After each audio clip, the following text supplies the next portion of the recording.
নমস্কার। আসে না তো ফিরে ইউটিউব চ্যানেলের পক্ষ থেকে সকলকে স্বাগত জানাই। শ্রোতা মনোরঞ্জন এবং আনন্দদানের জন্য কিছু লোমহর্ষক ও রহস্যময় ভূতের গল্প উপস্থাপন করেছেন। এই সমস্ত কোনো গল্প নয়, লেখকের চোখের সামনে ঘটে যাওয়া সত্য ঘটনা, যেটা আপনাদের সামনে গল্প আকারে তুলে ধরেছেন। চিরপরিচিত সুন্দরবনের রহস্যময়তা এবং মায়ামহতা আছে এই গল্পের ভিতরে। মূল কাহিনী: সুধাংশু শিকার বৈদ্য। গল্পের সূত্রধর আশুতোষ। চরিত্র চিত্রায়ন এবং বিভিন্ন চরিত্রে রূপদান করেছেন ধীমান বৈদ্য। আজকের নিবেদন অলৌকিক মৃত্যু। এই গল্পটি আপনারা দুটি পর্বে শুনতে পাবেন। আজ প্রথম পর্ব শুরু হচ্ছে রহস্য ধারাবাহিক গল্প অলৌকিক মৃত্যু। বাঁকুড়া থেকে এসেছে নিখিলেশ। প্রায় 20 বছর পর সুন্দরবনের সেই চেনা জানা হোটেলটিতে, যে হোটেলটির সঙ্গে জড়িয়ে আছে তার এক অতীত কীর্তির স্মৃতি। এবারে এসেছে একা, এতদিন জেলে থাকার পর মনের একটু পরিবর্তন ঘটানোর জন্য।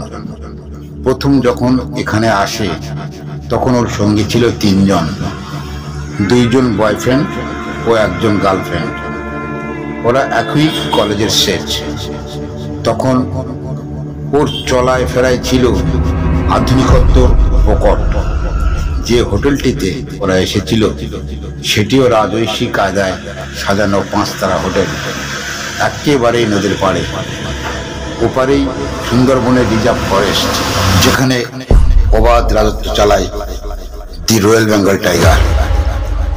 শুধু নদীটি এপারে আলাদা করে রেখেছে। সোজাসুজি ওপারের ঘন জঙ্গলের মধ্যেই রিজার্ভ ফরেস্টের হেড অফিস।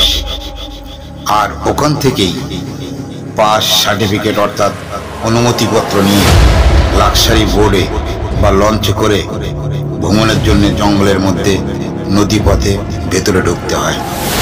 সেই মতো নিখিলেশ অন্য সব টুরিস্টদের সঙ্গে একটি লাক্সারি বোটে করে জঙ্গল দেখতে বেরিয়েছে।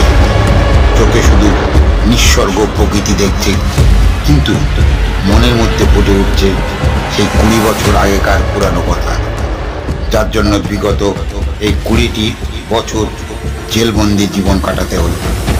মনে মনে কষ্ট পাচ্ছে আর ভাবছে সামান্য যৌবনের তাড়নায় নিছক নষ্ট হয়ে গেল জীবনের বৃহত্তম সময়, যাকে বলে যৌবনের বয়স। সেই সময়টা নিজেকে প্রতিষ্ঠিত করার সময়। হতে পারে বাবা রাজনৈতিক ক্ষমতার প্রতিভূ। এই হোটেলেই খুনের দায়ে তাকে অ্যারেস্ট হতে হয়েছিল। আজ থেকে সেই 20 বছর আগে বাবা রাজ্যের ডাকাবুকো মন্ত্রী হওয়ায় সত্ত্বেও রেহাই হয়নি।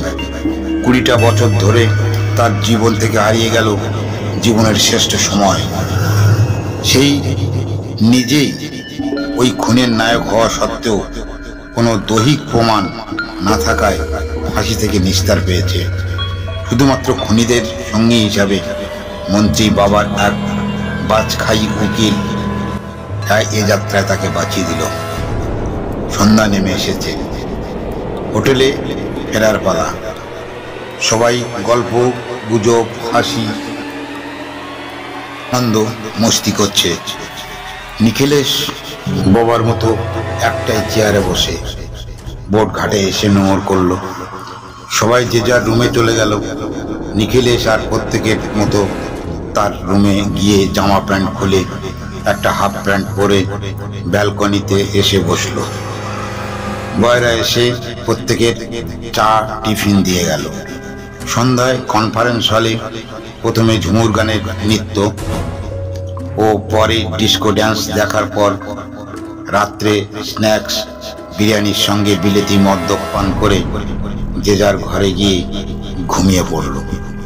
নিখিলেশ তার ঘরে গদি পালঙ্কের উপর বালিশটা টেনে নিয়ে ধপাস করে শুয়ে পড়ল।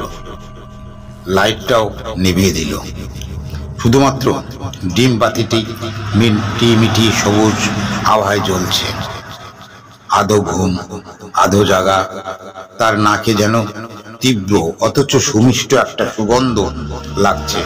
উপরে সিলিং ফ্যানটা নিঃশব্দে ঘুরছে। সুগন্ধটা তারই হাওয়ায় যেন সমস্ত ঘরটা ভরিয়ে দিচ্ছে।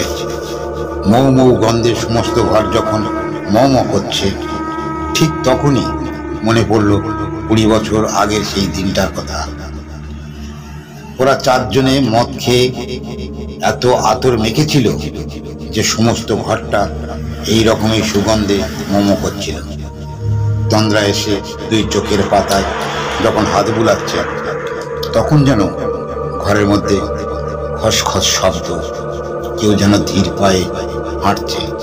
ও চোখ মেলে তাকালো, কই কেউ না তো। দরজার চাবি তো ইন্টারলক, বাইরে কেউ ঢুকবে কি করে? তাছাড়া তার কাছে তো তেমন কিছু নেই যেটা হাতড়াবে। তাই পুনরায় চোখ বোঝার চেষ্টা করল। এমন সময় সিলিং ফ্যানটা হঠাৎ থেমে গেল এবং ক্যাচ ওঁচ ক্যাচ ওঁচ একটা শব্দ হল। বালিশে মাথা দিয়ে চিত হয়ে শুয়েছিল নিখিলেশ। উপরের দিকে চোখ মেলে তাকাতেই দেখতে পেল 2 পায়ের মতো কি যেন ধীরে ধীরে নিচের দিকে নেমে আসছে। একটু কাছে আসতেই ডিম আলোকে স্পষ্ট 2 পা দেখতে পেল। পায়ের আঙুলগুলো কি লম্বা, প্রত্যেকটা আঙুলের নখগুলো কি সুচালো, সাদা চকচক করছে, যেন সাদা নেল পলিশ দেওয়া হয়। ধন্যবাদ প্রথম পর্বের গল্পটি মন দিয়ে শোনার জন্য। যদি গল্পটি ভালো লাগে তাহলে একটি লাইক দিয়ে যাবেন। আর এইরকম গল্প শুনতে হলে আমাদের চ্যানেলটি সাবস্ক্রাইব করুন। আগামী পর্ব শোনার জন্য তৈরি থাকুন। সুস্থ থাকুন, ভালো থাকুন।